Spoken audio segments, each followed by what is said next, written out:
Yes, Sufferers Family, 2010. Don't know, Straight Family Farm represent. La historia criminal de Costa Rica de los últimos 50 años la iniciamos con los famosos Hijos del Diablo. Reos en su mayoría de la penitenciaría de San José sembraron el terror en la década de los 70 y la ley estaba en manos de este grupo de presidiarios. Muchos de nosotros nos conducimos a este sendero por la desgracia de haber nacido pobres y no con dinero, para así poder subsanar nuestra situación y vernos propensos a un estudio o algo así para que nos saquen, o aprender un oficio para que nos saque de este camino que hemos cogido.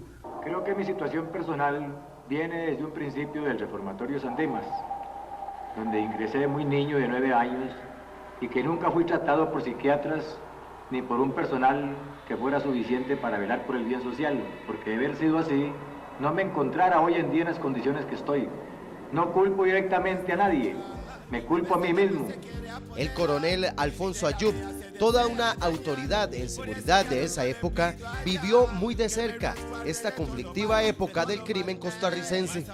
Era un grupo violento porque ya se había infiltrado ese grupo con algunos colombianos.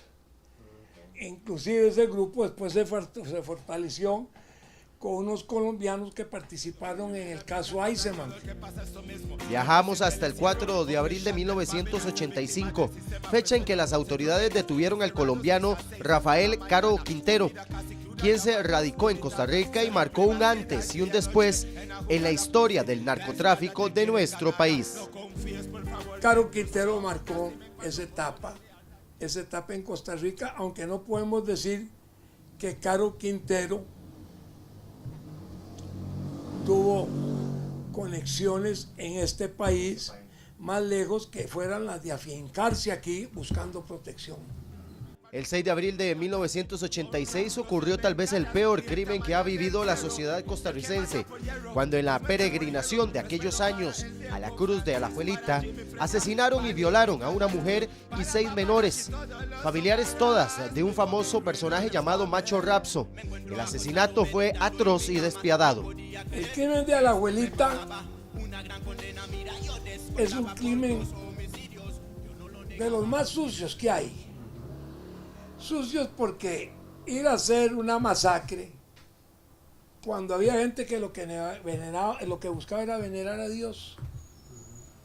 Entonces eso hace más doloroso el crimen, y que hubieran unas criaturas jóvenes ahí, que eran unas muchachitas y todo eso, y se ve que lo que existió ahí fue nada más que la falta de conciencia y la locura criminal de los actores.